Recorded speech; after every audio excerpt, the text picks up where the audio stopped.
Okay, in the previous video we saw how incidence of tax happens. Incidence of tax ಅಂದರೆ ಏನು, incidence of ಟ್ಯಾಕ್ಸ್ನ ಹೇಗೆ calculate ಮಾಡ್ತೀವಿ, ಹೇಗೆ apply ಮಾಡ್ತೀವಿ ಅನ್ನೋದನ್ನು we have seen it in the previous video. In this video we are going to solve a problem on incidence of tax. Okay, residential status change ಆದಾಗ ಅವ್ರ incidence of tax ಹೇಗೆ change ಆಗುತ್ತೆ ಅನ್ನೋದನ್ನು ಈಗ problem ಮೂಲಕ ನೋಡೋಣಂತೆ.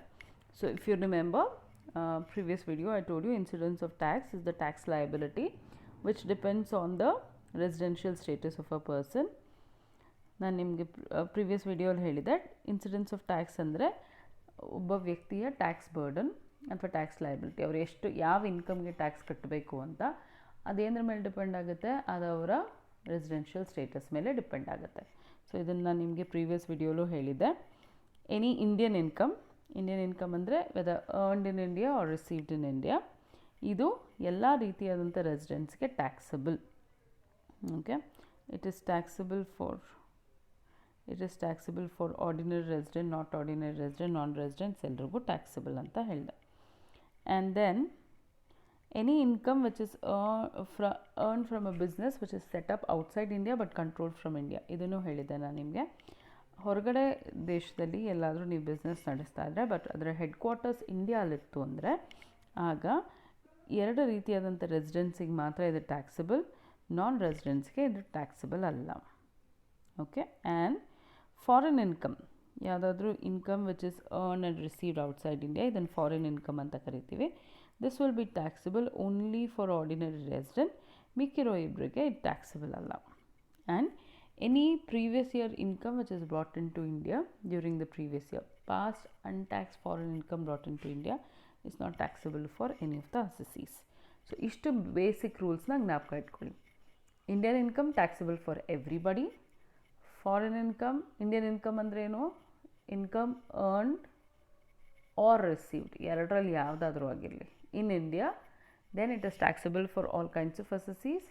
Foreign income ಅಂದರೆ income earned and received outside India is taxable only for ordinary resident. Income from business run outside India, controlled from India, taxable for both residents, ordinary as well as not ordinary. Past untaxed foreign income brought into India, it's not taxable for any of the assessees. So ಈ basis ಮೇಲೆ ಇವತ್ತು ಒಂದು problem solve ಮಾಡೋಣ. This is BCom 2006 question paper problem.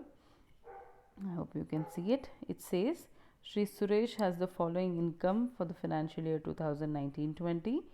Income from house property situated in UK. Okay, so ಇದೊಂದು list of incomes ಕೊಟ್ಟಿದ್ದಾರೆ. ಇವ್ರ gross total income ಕಂಡುಹಿಡಿಬೇಕು ನೀವು. Assuming he is a resident, not ordinary resident, non resident ಅಂದರೆ ಈ ಮೂರು ಆದಾಗ ಅವ್ರಿಗೆ ಇದರಲ್ಲಿ ಯಾವ ಇನ್ಕಮ್ ಟ್ಯಾಕ್ಸಬಲ್, ಯಾವ ಇನ್ಕಮ್ ಟ್ಯಾಕ್ಸಬಲ್ ಅಲ್ಲ ಅಂತ ಕಂಡುಹಿಡಿಯಬೇಕು. So let's discuss. First one, income from house property situated in UK. Income from house property situated in UK, ಎಲ್ಲಿಂದನಾದರೂ ಇನ್ಕಮ್ ಬರಲಿ, ಹೌಸ್ ಪ್ರಾಪರ್ಟಿನ ಅಥವಾ ಬೇರೆ ಎಲ್ಲಿಂದನಾದರೂ ಆಗಲಿ, ಸೋರ್ಸ್ ಯಾವುದ್ರಲ್ಲೂ ಇರಲಿ, ಎಲ್ಲಿಂದ ಬರುತ್ತೆ ಅಂದರೆ ಯಾವ ಪ್ಲೇಸಲ್ಲಿ ಒರಿಜಿನೇಟ್ ಆಗುತ್ತೆ, ಯಾವ ಪ್ಲೇಸಲ್ಲಿ ರಿಸೀವ್ ಆಗುತ್ತೆ ನೋಡಿ. ಇದು house property situated in UK. Nothing is been mentioned about where it is received, ಎಲ್ಲಿ ರಿಸೀವ್ ಆಗಿದೆ ಅನ್ನೋದನ್ನು ಎಲ್ಲೂ ಮೆನ್ಷನ್ ಮಾಡಿಲ್ಲ. Because it is situated in UK, which means it is a foreign income. Foreign income ಯಾರಿಗೆ taxable? Only for ordinary resident. Okay, ಮಿಕ್ಕಿದಿಬ್ಬರಿಗೆ taxable ಆಗಲ್ಲ. Then income from salary received in India for services rendered in USA.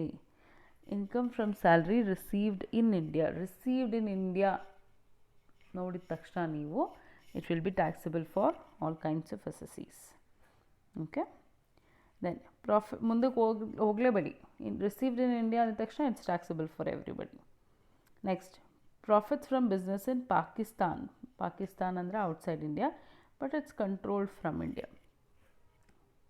Pakistan ಅಂದರೆ outside India, controlled from India, which means it is taxable for ordinary resident and not ordinary resident.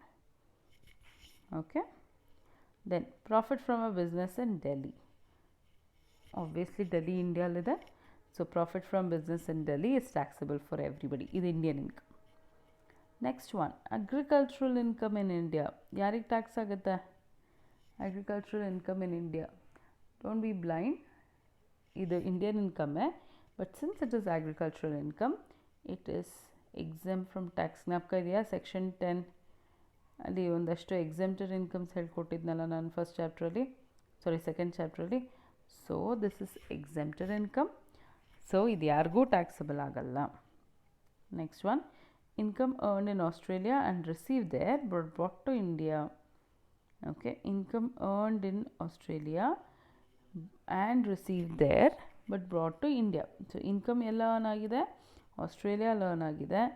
It is also received in Australia but it is brought to India. Brought to India is immaterial. Earned and received ಮಾತ್ರನೇ important ನಮಗೆ. earned ಆಸ್ಟ್ರೇಲಿಯಾಲಿ, received ಆಸ್ಟ್ರೇಲಿಯಾಲಿ, whatever happens after that does not matter. It is taxable only for ordinary resident. Okay, ಇದನ್ನು ನಾವೇನೇನು discuss ಮಾಡಿದ್ವಿ ಈಗ ಅದನ್ನೇ ನಾನು table ಫಾರ್ಮಲ್ಲಿ ಹಾಕಿದ್ದೀನಿ. ಈ ರೀತಿ ನೀವು ಪ್ರೆಸೆಂಟ್ ಮಾಡಬೇಕಾಗತ್ತೆ.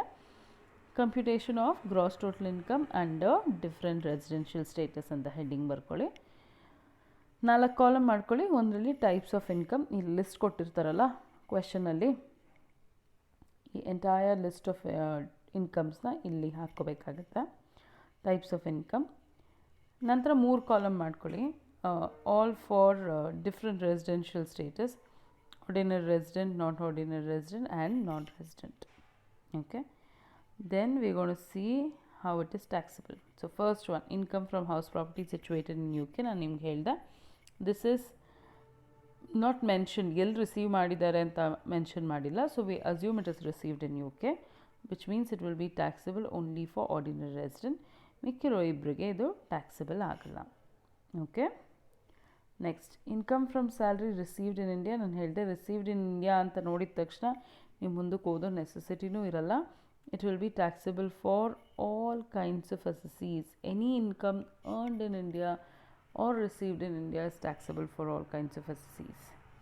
Then income profits from business in Pakistan but it's controlled from India, which means it is taxable for ordinary and not ordinary resident. Non-residents ke taxable agala. Then profit from Delhi business. Profit from business in Delhi. Delhi business ge inda baruwanta income ಎಲ್ಲರಿಗೂ taxable because again this is an Indian income. Okay, Indian income ಎಲ್ಲರಿಗೂ taxable. Then agricultural income in India, ನಾನು ಆಗಲೇ ಹೇಳಿದೆ section 10 ಕೆಳಗಡೆ, this is exempt from tax. So exempt for all assessees. ಇಲ್ಲಿ ನೋಡಿ, it's exempt for all kinds of assessees. The last one, income earned in Australia, later on received there and later on brought to India. ನಾನು ಹೇಳಿದೆ ನಿಮಗೆ, it will be taxable only for ordinary resident. Rest of them it will not be taxable. ಇದೆಲ್ಲ ಮಾಡಿದ್ಮೇಲೆ ನೀವು gross total income ಕಂಡುಹಿಡ್ಕೊಳ್ಳಿ. Gross total income ಕಂಡುಹಿಡೀರಿ, ಆಮೇಲೆ ಇದನ್ನೆಲ್ಲ ಟೋಟಲ್ ಮಾಡಿ ಹಾಕ್ಕೊಳ್ಳಿ. Okay, that's all you will have to do. ಇದನ್ನು ಸೆಕ್ಷನ್ ಬಿಗೆ ಜನರಲಿ ಕೇಳ್ತಾರೆ.